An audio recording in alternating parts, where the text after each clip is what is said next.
Hello, we are going to talk about different ways you can do reading out loud with your student. They're just kind of quick activities, quick ways to practice with a reading in another way, in a way that's really pretty low pressure for them. They're super fun, they're super simple. All of them are things that you don't need to prep. You just need a reading, and you just need a reading that they can see. So you don't even have to print copies of the reading. You can put it on the screen, and as long as all of your students can see the screen, you're good. First one is probably the easiest. It is called Choral Translation. And it's pretty simple. You read out loud in Spanish, and your class translates. Okay, so if I have a reading behind me on the screen, I usually read a sentence at a time. If it's a really long sentence, I might split it up into a chunk. So it'll be like, hay un chico. And then I wait, and my students will say, there is a boy. And sometimes they'll say things like with adjectives, if it's like a big dog, they might say a dog big because of where the adjectives go in Spanish, and that's okay. All I'm listening for as we go through things is if they understand the meaning. I don't care if they put something here, put something there, or whatever.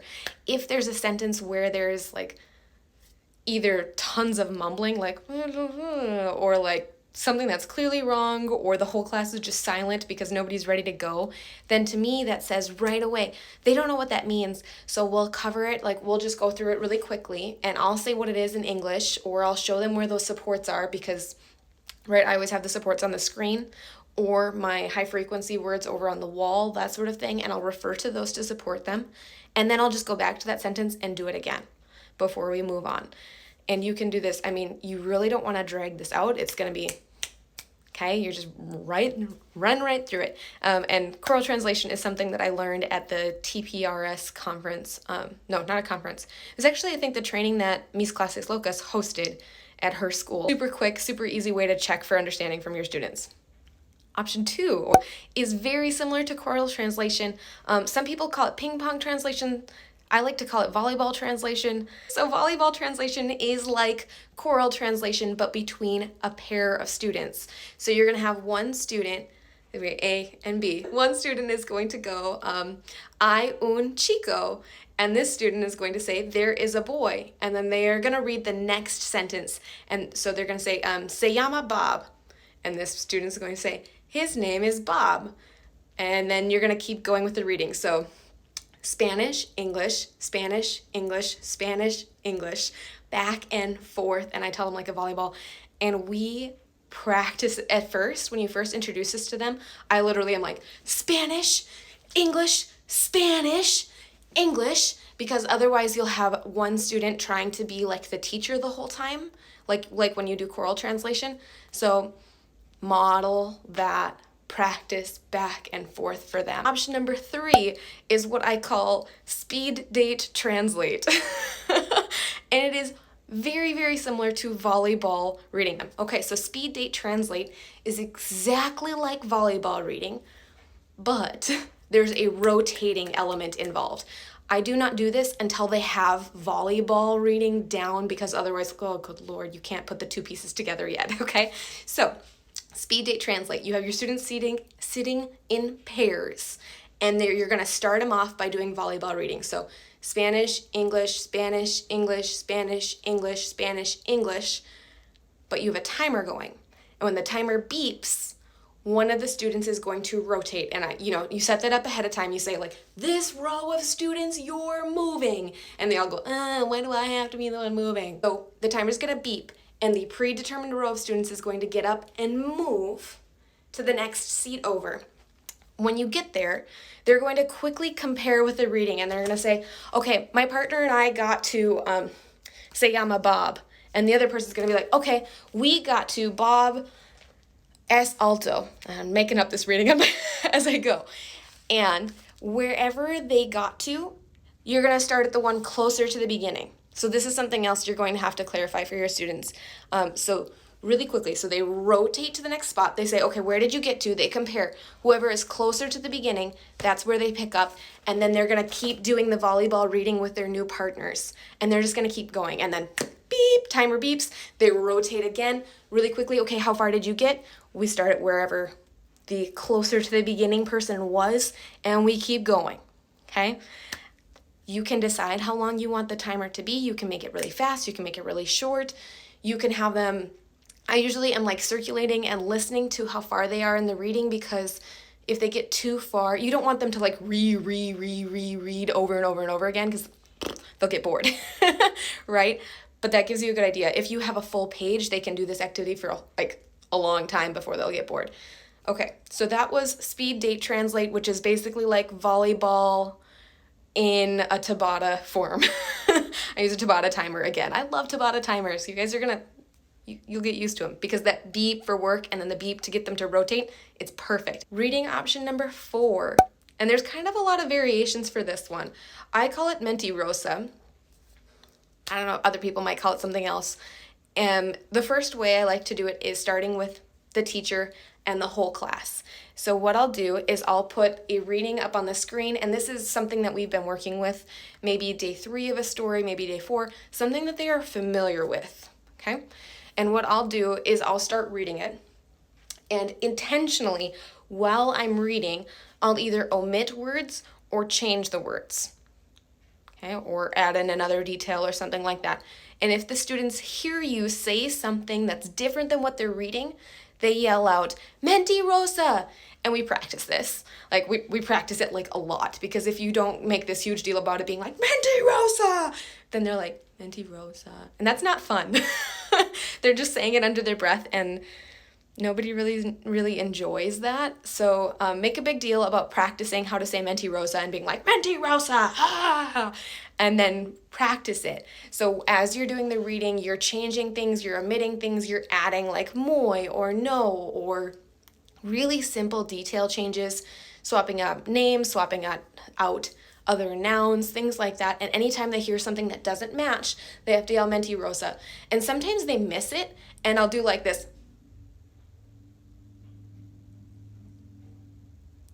Really awkward pause. And just like, and then there's always one student who's like, oh, Mentirosa. You're like, thank you. Okay, so that's the first way you can do that, is with you and your whole class at once. Another option that's a really nice way to do this is to do this in pairs. Partner Mentirosa. One person, one of the pairs is the person who like acts in like the teacher role, so they're going to be reading and changing out details. And the partner who's listening is going to be doing the like Mentirosa.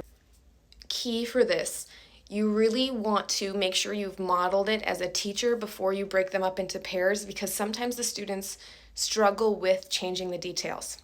And that's actually something I really like about this game, is when you model this for them, it helps them to learn how to play with the language. Like, how do I add a word or take out a word and make the sentence still make sense, but change something about it? So you get, and I always tell them, and I kind of like float around, and I'll help them and I'll listen, and I might just say, just change a name, or add the word no, or take out the word no, or add the word moi, or, I give them like little tips for ways they can change it, and you'll start to hear them getting more comfortable. And then I also remind them that they don't have to change every single sentence, right? That's part of the game, is they're kind of trying to trick their partner into, oh, did I change something or did I not change something? So that kind of helps. And then they flip. So after the person who's been playing has gone, I usually tell them about like halfway through, or I'll do a timer on the screen. When we get halfway through or get to that timer, they switch roles. So that way it's not one person outputting the whole time and the other person gets a chance to listen. You can also do this in a small group. So same concept, you'd have one person reading the story and changing those details, and the other people in the small group would be listening and calling out Mentirosa or whatever. If you wanted to make it like more of a gamey kind of feel in the small group especially, you could give them a whiteboard and have them just tally like, oh, caught you. And if the person who is speaking did one that they didn't notice, then point for the speaker if you want to. I don't usually add the point piece. For some reason, just yelling liar at each other is enough of a game. And like I said, it goes back to when you first introduce this, really make sure you reinforce like Mentirosa, because it's just more fun. It's more fun that way when they get to yell at each other. So Now we're going to talk about reading with emotion, which is something that is a fun improv game. Basically, while somebody is doing something, an emotion is called out and they read it that way.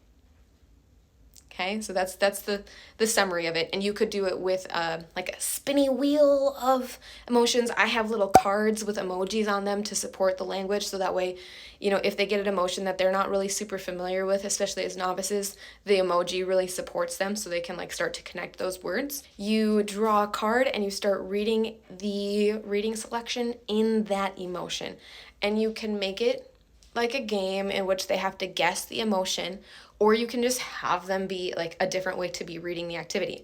And you can do it with a timer, so they have to rotate people, or you can do it with a timer so that draw a new card, different emotion. This is one that I learned from, well, I did it in high school, but I didn't think about it in language class until Amy Marshall came to Fland. So Amy talked about how to do this with students, and I was like, oh, that's such a good idea to put it with a reading. So draw the card or spin the wheel. They read the reading using that emotion. And like I said, you could make it, right? There's a lot of different ways you could play this. You could do just you in front of your class. They have to guess what emotion you're using. You could do a student in front of the class. Class again has to guess what emotion they've done. You could do a group of people in front of the class, and they all read the emotion and they're trying to do it together. That sometimes is kind of a safer option for students to have a couple of people with them.